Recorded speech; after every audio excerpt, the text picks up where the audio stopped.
Welcome back to the Cheap Heat Productions podcast.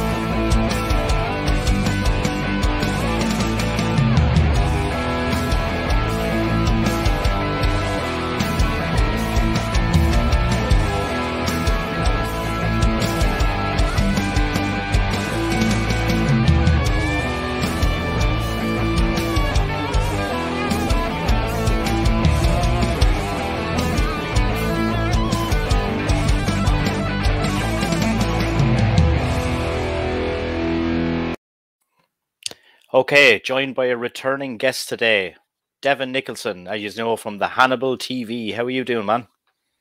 Doing great. Just watching your intro there and seeing all the celebrities. What's your trick to getting the celebrity guests? I'm very good at sending emails. In Oh, fact, I have only one email, and I just copy and paste them all and just slightly change it around, whether they be a wrestler or anyone. But if there's anyone there that grabs your attention, I'll send you on what I have. And if they go on my channel, they'll definitely go on your channel. sounds good. Yeah, that's an Yeah. impressive guest list you've had so far. Happy to be part of it for the second thanks a time. million. Yeah. And we'll touch on your YouTube channel first before we get into things today. What are you at now? How many subscribers? 300? We're gonna hit 316,000 anytime now, and we got over 200 million views. And on Facebook now, on our The Hannibal TV Facebook page, I think we got 75,000 followers now. So some of our videos actually do better on Facebook now than YouTube for whatever reason. So we put pretty much everything on both platforms now. Yeah, I done a couple of live streams. I don't do too many live shows, but when I did, because my views are significantly lower than yours, we'll say, but then the ones that are on Facebook don't carry over to YouTube. And I just said, no, it's just going to be easier for me. I'll just stick to the one platform while I have the channel at this level anyway.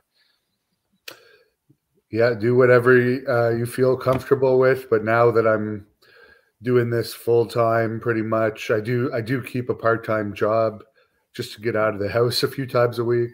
But I have the time to keep it going on both platforms. So yeah. So thanks for everyone that subscribes to The Hannibal TV on YouTube or Facebook, and we're on Instagram and Twitter at The Hannibal TV as well. Yeah. And when you're looking at your YouTube channel, like for me now, of being a smaller channel, I will look and I'll say, right, I've got 170,000 views I have now, and this channel's been going a little over a year. So what I do is kind of like, right, by Christmas time, I want to have 250,000 views. Do you set yourself targets and goals like that? Yeah, I definitely want to have. I want to be creeping up on 500,000 by Christmas time for sure. I have a few plans in the work for that, including, as people may have heard, right now we're working on a Blood Hunter movie that we're planning to produce in June.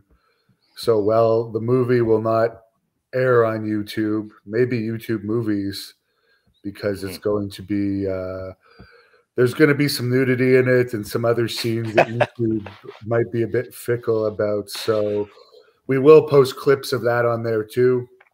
And I think that that and the publicity from the movie is going to help the channel grow more. And of course, I'll be getting more interviews and posting more match videos. But right now I have a company, Great North Wrestling, but they're just literally today, they're starting to get rid of the more of the COVID rules here in the province I live in. So I've been taking a break from promoting events because I just don't want to deal with the regulations that make it even harder than it already is to make money on independent wrestling. Yeah, especially with cancellations. And then if you're flying guys in from different countries and they have restrictions coming in and they have to isolate and things like that. Like I'm coming to America now in a few weeks well, it'll be this week when it comes out for WrestleMania, and I have to do a test, a COVID test, 24 hours before I leave, and I Yeah. just have that fucking feeling that I go to get this test and I'm gonna have it and I won't be able to go. Yeah, and You Canada know? is even a little bit more strict than America for getting in. But up until today they finally got rid of the mask rule. It was still in effect, and there was a bunch of other rules that made me cancel the event we were actually going to put on next month because I put on an event last year, and they actually changed the rules after I booked the event and spent a lot of money on advertising for it. So we were basically already at capacity before the advertising even played. So it was Mhm. just a nightmare where in reality there should have been a lot more fans allowed to attend. But it's just that's why I'd rather invest in a movie right now Yeah, till and this we're closes. gonna and the movie is going to be based around your wrestling career, which is why we're here today to talk about it. It actually isn't. Some people think it is, but Okay. I won't reveal too much about it. But the Blood Hunter wrestler is going to kind of be a character in it, but it's not going.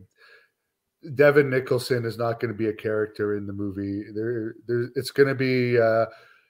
It's going to be more of a TV series pilot than a movie. So there's going to be lots of subplots to it, and the character that plays the Blood Hunter in the movie is going to have a lot more layers to him than Devin Nicholson. And I won't reveal everything that happens in it, but it's going to Mhm. be very interesting to say the least. But there So was you're not. another movie about my wrestling career that came out like 10 years ago. That was my career up to that point. A lot of people think I did make that movie. I didn't. Um, it was a guy named Maximilian Moscow, and that movie ended up winning 3 awards at the LA Movie Awards. But yeah, that was more about the struggles I had gone through in my wrestling career up to that point. But he had been following me around for a couple of years, gathering footage for that movie. Yeah, and it's very good as well. I'd encourage people to check it out, and we'll stick it underneath this video.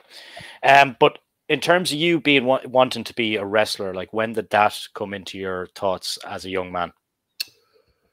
I always wanted to be a wrestler. There was no point that I didn't want to be a wrestler because my mother was pretty much a stay at home mom. And for some extra income when I was young, while she was looking after me, she babysat another kid. And this kid was about 4 or 5 years older than me, maybe 6 years older than me. And he was a super wrestling fan. So he was automatically talking to me about wrestling, like from the time I was able to talk, and had the figures and stuff, and would always bring over the VHS tapes of Saturday Night Main Event. So I was pretty much always a fan. And as a lot of kids wanted to be wrestlers when I was a kid, because it was during like the 80s boom of wrestling. Yeah, And I just never grew out of it. I stayed a fan, and I stayed a fan through the period when it wasn't cool to be a wrestling fan, and you'd actually get made fun and picked on for being a wrestling fan. yeah, Um, so yeah, I never really changed. I went into amateur wrestling because I always heard that amateur wrestling would help you be a professional wrestler. So um, a lot of people think I got into pro wrestling because I was successful at amateur wrestling. No, I just knew that Bret Hart had done it, Bob Backlund had done it, lots of successful wrestlers had done it. So I just thought of it as a tool to become a pro wrestler. yeah. And when you decided to go down from the amateur to the pro wrestling route, who trained you? Well, it was a bit of a long story. I actually, this is the part where, in retrospect, I guess I'm happy where I'm at now, but I think I would have had a way different career if I had just stuck with amateur wrestling because I had two scholarships coming out of high Yep. school. I was national champion in high school and the equivalent of state champion. And I was undefeated in high school competition my senior year, and not only undefeated, but like I destroyed competition because my senior year in high school, I was also doing open university tournaments. So, like when you're a high school kid having to amateur wrestle men in university, like you lose all the nerves when you have to face high school kids. And I actually won, or I medaled at three of those university tournaments in high school. So I was pretty well recruited, and I had scholarship offers. But around May or June of my senior year in high school, there was a show starting called Mat Rats that Eric Bischoff was involved with. And keep in mind, WCW just closed in March of Yeah. that year. This was 2001. And Eric Bischoff and a guy named Graham Owens, who was the money guy that was later put in jail for a drug smuggling operation. But they were doing this show called Mat Rats that the Hart family was involved with. Like Harry Smith was in it, Ted Hart, Natalia, Vic Richter was in it, Randy Myers, who's had some success recently in some American promotions. There was some good talent involved with it, and the whole thing with Eric was because he was saying like everyone in WCW was old, and he was always getting slack from people saying he made it with old wrestlers, that he wanted to do it with young wrestlers this time, and he was going to do this show that he was hoping to get on MTV with all like kid wrestlers that were still teenagers, and I think I was 17 at the time. So it was all in the wrestling news that they were looking for kids to be in this show, and there was an email address where you could send videos, and I believe I sent some of my amateur wrestling matches, and I sent like a wrestling promo, and they accepted me into this, and they flew me to Calgary for a few weeks where we trained to do one match, and they were supposed to pay us. They never paid us, but when I went out there, I caught the wrestling bug because we were still part of this pilot, and Jason Hervey was Bischoff's partner from the Wonder Years. So it was like, I was like thrown right into the wrestling business. I was around the Hart family, and I was as big a fan as you could get. So it's like, do I really want to go to school, which I never really liked school? Or should I move out to Calgary and be part of this and train more on how to be a wrestler and so forth? So I made the decision, which my parents took years to forgive me for, was to turn down my scholarships and move to Calgary, which I ended up, because Mat Rats never happened, it fell through. I ended up running out of money after about 3 or 4 months. So I then came back and lived with my parents and saved up for a year to go back to train with the Harts for a longer period of time. And in the meantime, I trained with Jacques Rougeau, who had a school in Montreal. So I would commute from Ottawa here, which is about 2 hours from Montreal, to train with Jacques Rougeau. And I did some of his shows.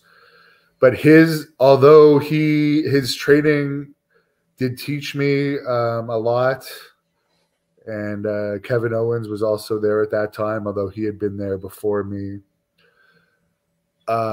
It wasn't on how to wrestle on the fly, because his shows were practiced matches. He had shows in front of anywhere from 3,000 to 5,000 people. He was a really good promoter, but like it was only like one show every 6 months or so.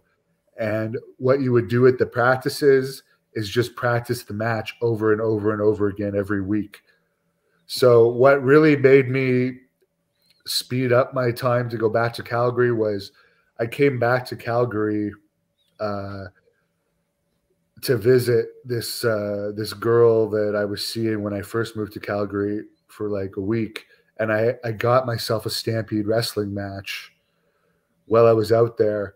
And Jacques had convinced me that I was really good because I was doing really good in the practices.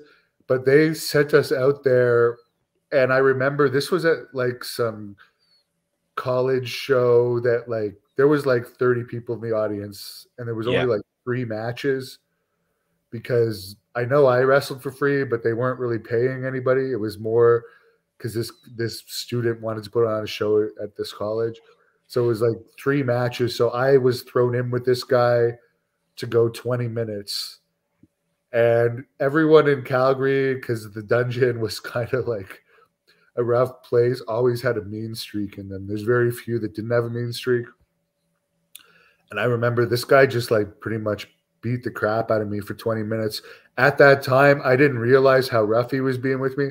But looking back, is like, no, this guy just pounded the crap out of me for 20 minutes. But one thing I learned from that was, wait a minute, I have no idea how to call it on the fly because there was only 30 people and this guy was more of a veteran. He didn't want to call anything. He's just like, let's go in there and call it. And then I think that had to have been in November of 2002 that I came back. So I did Jacques Rougeau's December show, and then like right in January, I'm like, okay, not wasting any more time. I'm going back out to train in the dungeon. So that's when I finally moved out and ended up staying in Calgary for several years, training in the dungeon before I ended up moving on to getting booked in Puerto Rico. But I really learned how to wrestle during that 2-year period at the dungeon, and Stampede was doing about six events a month at that time compared to Jacques doing 2 or 3 a year. So my progress moved a lot faster. Yeah. Were you in a situation where you wanted to just take as many bookings and wrestling matches as you could just to get the experience? Yes, and also with the dungeon, there was 3 practices a week, and as I've said, the dungeon mats were just mats on the floor, so you learned how to bump. I've never been injured really. The worst injury I had was last October. I tore my pec, and of course I had that whole getting infected with Hep C. But I never actually been injured other than cuts in wrestling, and I credit that with when you learn how to fall on gym mats on a basement floor. You learn how to fall pretty quick, because if you're learning how to fall in a good ring, you cannot necessarily be great at taking bumps, but I definitely learned how to take bumps well, and it served me pretty well over the years, because I was even talking to Kevin Sullivan last week, and he was like, for a 39-year-old, considering how rough a lot of your matches have been, you're in pretty good health. Like, yeah, I am. I don't walk around with a limp. My back's good. Everything's good. So have you never broken a bone in the wrestling ring? I never broken a bone in life, surprisingly. Wow, And I've that also been is in a lot of street fights from bouncing off and on from 2001 to 2018. that's crazy. Considering when you look at some of the guys in the business now, obviously some of them would be a lot older, but when they rock up at conventions, these guys are on crutches and walkers and things like that. Does that ever come into your mind that if I keep doing this, maybe I could end up like that, no matter how well protected you are? Well, at this point in time, yes, and that's why I'm happy being a YouTuber right now. I'm still going to wrestle here and there, but I kind of lost my passion for wrestling, because it's not, as we said at the start of this, I liked 80s wrestling, and then I liked 90s wrestling. That's the type of wrestling that I wanted to be growing up. And now it's not like that at all. So for years and years, it was really bothering me that like my contract was taken away, and I likely was never going to get in WWE because I was branded tainted even after I got cured. But in recent years, I've come to the realization that, wait a minute, I've wrestled a hell of a lot of guys I grew up idolizing without even Yeah. being in WWE. Like I've worked with Kevin Nash, Terry Funk, Honky Tonk Man, Kamala, Brutus Beefcake. It's a huge long list. Haku, Barbarian, of Sabu, Sandman, Carlito there a while ago as well. Gangrel. Yeah, like literally there's about 50 legends that I've wrestled over the years. And I interview them. So I still work with the legends that I grew up watching. And I don't really have a boss. I can do whatever I want. So I'm kind of living the life in a job that didn't exist when I was a kid.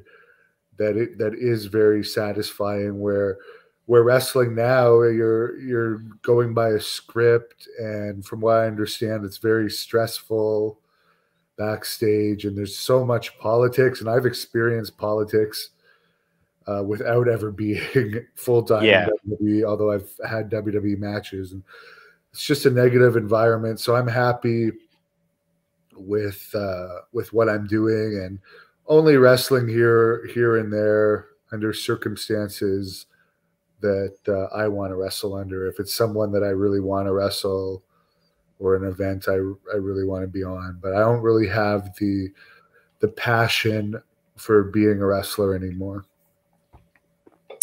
In terms of the WWE matches, you done a few tryout matches, didn't you? Yeah, for a while I was in Deep South Wrestling, and I also had a match against Heidenreich on SmackDown in Edmonton, and against Eugene on Heat in Las Vegas. But again, when I was getting the tryouts, which was between 2004 to 2006, when Tommy Dreamer was trying to get me hired, it wasn't like it is today. They weren't actively recruiting as much at the shows. I was back there, I think 14 tryouts, and only 2 out of those 14 times did I ever actually get matches. All the other times I was just sitting back there doing nothing. But now I understand they more actively recruit, and like they have agents that take you in the ring and give a look at you. And it was in 2009 that they started, to my knowledge, like having actual tryout camps that were a week long, and where you could apply for these camps. And I applied for one, and I did get a contract out of the week camp that I attended, but most people already know the story. I ended up getting my contract taken away because when I did the physical, it turned out I had Hep C, which was proven in court in Canada and the US to be from Abdullah the Butcher cutting me with a blade without my permission when he had had Hep C for at least 10 years. So that took away my contract. Then I had to go through 2 years of various treatments to get cured of the disease. And yeah, that really was a horrible time in my life, but I did finally get cured of the disease. Yeah, I could tell from watching the documentary, it's fairly emotional. It's raw because it's there at the time when it happened and you're talking about it. You had the dream to go to WWE, and it was there, and it was taken away by just something that you didn't even know you had. And there was no YouTube at that time. And like I was bouncing and doing the same job I do now, which is really just a part-time city job. So it's like I wasn't making good money. I was living in my friend's basement, and it's like I was going to have the opportunity to move to Florida and do what I love and what I've been working for up to that time. It was 8 years, and I completely dedicated my life to it. And I'd finally made it. And then it's like, okay, now you're never going to get this. And by the way, you also have a potentially deadly disease that you need to get treated. So it was a real low point. And the first treatment was terrible, and it didn't even work. And I think that was when it really hit me, because it's like I just went through months and months of hell. Now the treatment's easier, but 10 and 11 years ago, it was a much harder treatment. And then the second treatment I did, I actually had to pay for, which was Yeah. $80,000 because it was experimental. It worked. But that treatment put me in debt for years and years and years. So it was hell. And yeah, we did win in court. But I think up to this point, there's almost 150 grand in legal bills, which, by the way, I'm still paying legal fees towards that case and not a penny collected. So that whole situation was just a nightmarish situation. And a lot of people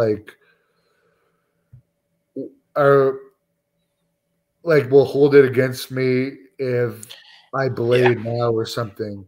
And Yeah. it's like I didn't catch the disease from blading. I caught the disease by a guy that knew he had it for 10 years, cutting himself with a blade, putting a razor blade into his head, then taking the same infected razor blade and putting the razor blade into me, which is just like sharing a needle. It's Mm. far worse than one person just bleeding out. Um, That was a it's very rough match as well. Yeah, and what he was actually found guilty for was negligence, assault, and battery, and it was negligence because he knew he had Hep C, and even if he didn't know, you don't have to be a brain surgeon to know you shouldn't be sharing razor blades. And then assault, he didn't have my permission to do it, and battery, it caused me bodily harm. So that's what he was actually found guilty for. So nightmarish situation, but I'm glad I'm cured, and that cure has been reaffirmed as recently as this past December. I had another test. The only way I could get it again is to be reinfected, which I don't plan on doing. Yeah, yeah. And of course, like obviously you would think like most of the promotions these days are a much safer environment than they were back in the day. Like I highly doubt independent companies still test. mhm. None. I've never been aware of any independent companies that Yeah. test. But this was a massive story though, wasn't it, Yeah. over in the US and Canada when it Oh happened? yeah. There was a TV documentary out of it that aired across Canada. It made all the newspapers. It made like a national magazine. Hmm. It was huge news for a good couple years, and then when I was cured, because I got cured from an experimental treatment, that also made national news here in Yeah. Canada. And even in the US, some major magazines picked it up, and it was a big story when it happened. Um, but yeah, I overcame it Mm. and found another job to do where I'm still involved in wrestling. But it's a bad situation, and I would recommend. I would never do a double blood match again where two people are bleeding, even though I didn't catch it from that. But that's risky. Yeah. But I wouldn't like these matches, like where there's panes of glass and all this crap. Like you're very in huge danger of infection in matches like that because a lot of Yeah. these companies don't pay hardly anything to do those. And as I said, I've never heard of one that tests. Maybe there is, but usually they just take people on their word. And the funny thing about Abdullah is, if he had just said, I don't want to bleed, nobody would have said anything. He could have kept wrestling and not bleed and not bled and Yeah. not like cut. Like he could have still done his fort gimmick with just me bleeding, for instance, and nobody would have said anything because all they want to Mm. see is him forking someone. There's no reason why he had to also bleed if he had known about the dangers. But he seems to be a bit of a senile person. So I don't even know if to this day he understands the whole situation. Yeah. How did you manage to, I know the YouTube thing was starting then as well, but how did you manage to find the kind of love, I guess, to get back in the ring after something like that happening? Well, I wasn't on my own YouTube channel then. I was on other people's. Yeah. I didn't start it until after my second treatment because I had had like a falling out with someone I was working with because I was like giving him content that was supposed to be out on DVD and he was just posting it on his channel. And then I later found out he was making money off of it, and I was paying for this, and he wasn't even producing the DVDs. But in the end, it worked out, because if we hadn't had that falling out, I never would have known you can make money on YouTube. But I'm sorry, what was the question? I was just about, yeah, to get back in the ring after something like that happening, and after what happened, obviously, with WWE and everything. And how did you kind of just decide to get back in the ring after those kind of, I guess, roadblocks or whatever you want to call them? I was always planning on making a comeback. There was nothing in my mind that would stop me. And one of my first matches back, another guy I wrestled was AJ Styles. But after a while, I realized, actually it was, and part of my comeback too, I also made an amateur wrestling comeback for a year, and I got second at the Olympic trials for the London Games for the 2012. So I hadn't wrestled in 10 years. And like I did tournaments for a year to prepare for the Olympic trials, and I ended up getting second. And I wasn't even training with an with a college team or anything. I was training at TriStar in Montreal with their amateur wrestling program. But I think where I first realized that, wait a minute, I'm not going to get another chance at this, was in 2016. I came back to wrestling in 2014. I stopped from 2011 to 2014 to go through treatments. Because during my first treatment, I still tried to keep wrestling. And I think that's one of the reasons why it didn't work, because I wasn't allowing my body to just accept the treatment. I was still trying to do all my regular stuff. And I ended up having like a mild stroke because I was pushing myself so hard. So I should have just really focused all my attention. So I did do that for the second treatment. But yeah, in 2016, Gerald Briscoe, who was a recruiter for WWE, who was the guy that recruited Brock Lesnar, actually got me an NXT tryout. And I was talking to WWE for about 7 weeks, like every week. And then a week before the tryout, like they even went so far as to send me my itinerary for the tryout. And a week before the tryout, they sent me a message basically saying, we're sorry to inform you that you're no longer invited to the tryout. So it was at that point I'm like, okay, there's somebody above Gerald Briscoe who does not want to give me another chance. Maybe it's because when you search my name, all the Abdullah stuff shows up. I don't know. But I think it was at that point that I realized I wasn't going to get it. Then it may have been that same year or the year after they did that other Tough Enough. Yeah. The most recent Tough Enough. I also did a video for that.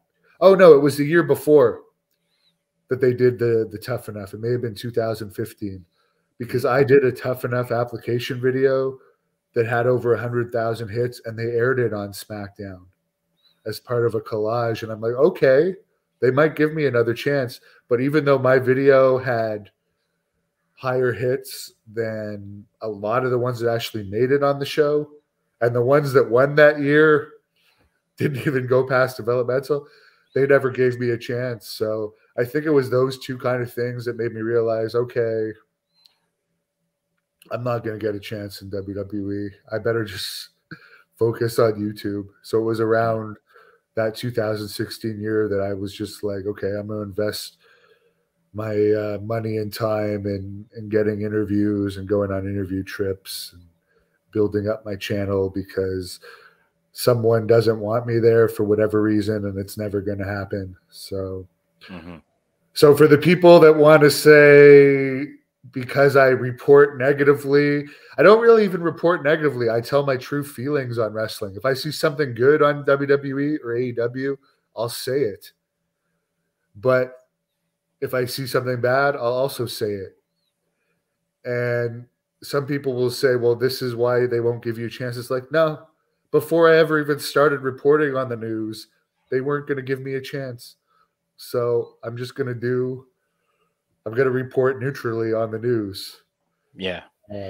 So yeah, I think that's one of the things that separates me, because most of the people that report on wrestling news are huge fans of the current product.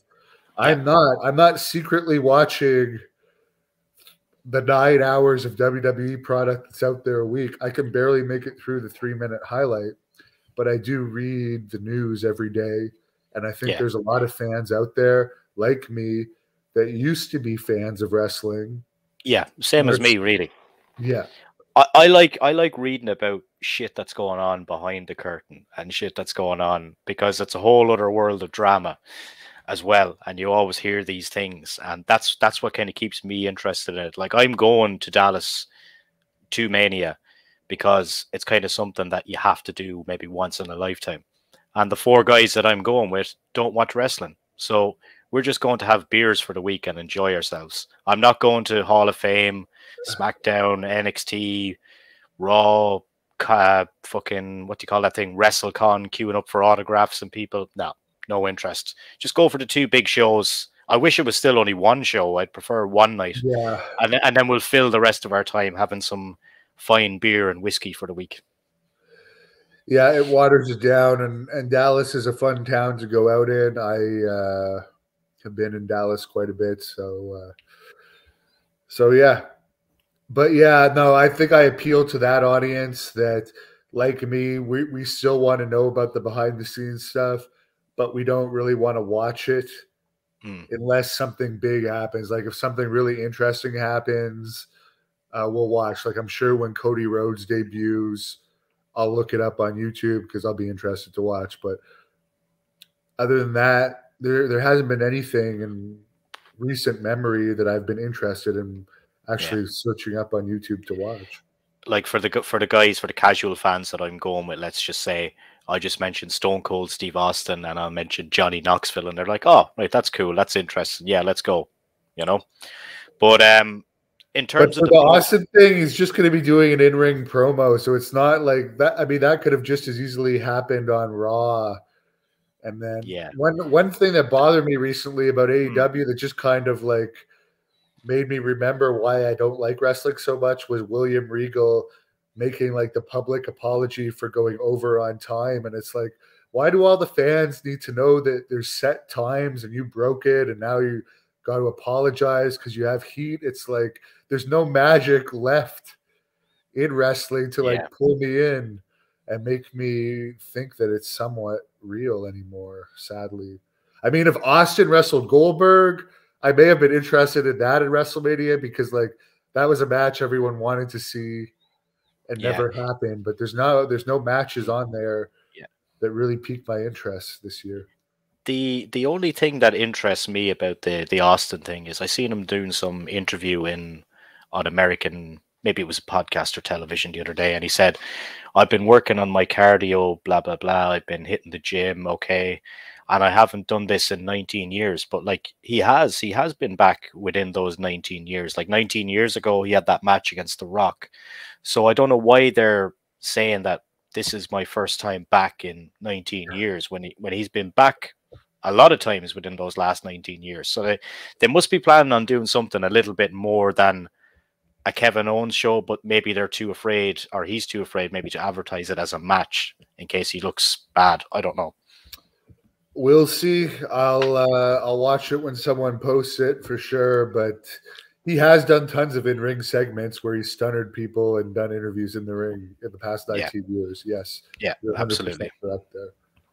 Right, we're gonna talk about the Blood Hunter, and this will lead us into the movie that's coming out. Oh, and speaking of Austin, I will say one thing about Austin. This was one of the highlights of my YouTube career. He's talked about me 3 times on his podcast now, and he actually did call me a few years ago because he watches my interviews and wanted to talk to me about my interviews. So again, I didn't make WWE, but like I got a call from Steve Austin to talk that he watches my interviews. So that was pretty cool. Hopefully someday we'll see him on the channel. That'd be cool. Yeah, I mean, he's still under contract. And of course, I could never pay him anywhere close to what I'm sure he gets for his WWE Jaws, but that would be awesome. And I do Yeah. have heat because I speak publicly about my feelings. There are some people that won't appear on my or won't actually do interviews with me because I have heat. Hmm. And are these people that are still within the business, or they? Some still within it, or some that want to get back, Yeah. and like don't want to risk because I'll also ask questions that they might be uncomfortable with. Let's face the facts. If you want to get back with WWE, you really shouldn't do any shoot interviews because Hmm. anything you say can and will be held against you. So Yeah. I understand that, and I don't hold grudges over that. I do hold grudges against people that agree and no show, though. Yeah. That's it's happened a few times for me, but like, eh, sometimes the excuses are pretty bad. Yeah. Sorry, I forgot or whatever. I always kind of try to remind people at least an hour or a day before if I can, or Yeah, anything without like that. That's mentioning names, because I do kind of like this guy, but there was one guy that I did consider kind of a friend in the business, and I was kind of doing him a favor interviewing him yeah. to make up for a cancellation, and he no showed 3 times, and I had prepaid him because I thought Mhm. he was my friend. And the fourth time, when I finally got him for an interview, he was 4.5 hours late. So I literally had to sit around here for 4.5 hours. Are you ready now? Are you ready now? Are you ready now? So it goes without saying, I'm not going to ever pay him for anything again because I thought that was just a complete waste of my time because I'm a Yeah. busy person and I don't have time to just wait around for interviews all day. Just tell me a time and show up at that time, please. Yeah. We're going to wrap up here on the Blood Hunter, how the Blood Hunter was kind of born and the idea behind him. This is going to lead into the movie, and without giving too much away on the movie, just a kind of brief synopsis of what people can expect. Yeah, the Blood Hunter, I did take again around when was it? Around I think it was the summer of 2018. I was supposed to wrestle Cody Rhodes on a Great North Wrestling event, and we had booked the event on the Sunday to fit because he wouldn't do like he couldn't make our show unless it was a Sunday. Hmm. And like it looked like it was going to happen for August of 2018, but then he got a job with Arrow, and he wasn't able to do the match, and that's understandable because of his shooting schedule. Yeah. So I decided, because I'd been training at kickboxing for a while by then, that I would just have a kickboxing match. So I did take about 2 years. The last match I had as Hannibal was in May of 2018. I defeated PCO. And then I took like 2 years where I just did kickboxing. But then I realized I got a bunch of concussions from actually the training in kickboxing, not even the matches. And I'm like, okay, maybe I'm not going to go get into kickboxing in my mid 30s. Maybe I'll go back to wrestling here and there. And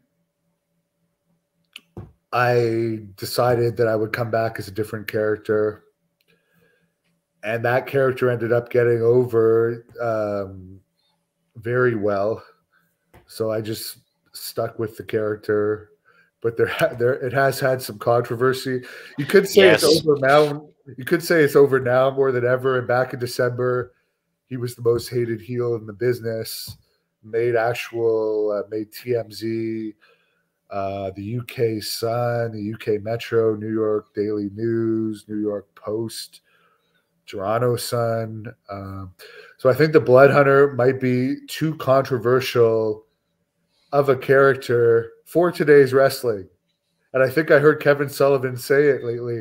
The Blood Hunter is like a 80s wrestler that would have like been great in the 70s and 80s territories, but in the PG era of wrestling and the world we live in now, he just might not be suitable for it. So that's why we're putting him into movies. So are you going to take him out of the ring? Well, he'll still wrestle here and there, but I wouldn't say he's going to try and make AEW anymore or anything like that. Yeah. Because it's just not a character that's going to be suited for any of today's companies. Um, so yeah, and I've lost my passion for it. He did get really popular in Texas. He is still the undefeated Texas champion. And he's also the Great North Wrestling Heavyweight Champion. He beat Davey Boy Smith Jr. for that. And a year ago yesterday, he beat Gangrel for the Texas title. He's very popular in Texas still. The fans there are very loyal to him. But I'm going to focus on the movie and get him over on a different platform. And who knows, maybe if the movie turns into a series and the movie series gets popular enough, you'll see him more in the ring. Because in wrestling, it's all about popularity. And whatever makes money, they'll bring back no matter how controversial. We've seen that time and time again. Yeah. So I definitely don't think you've seen him wrestle for the last time, but because all of those the bad thing that happened out of all those articles is like everyone, it was still kind of protected that it was me, but all those articles that came out said that Hannibal was the blood hunter. So I can't pretend it's not me anymore. So it kind of took some of the magic out of the character. Yeah, I was having fun watching you refer to him all the time in the third person as well.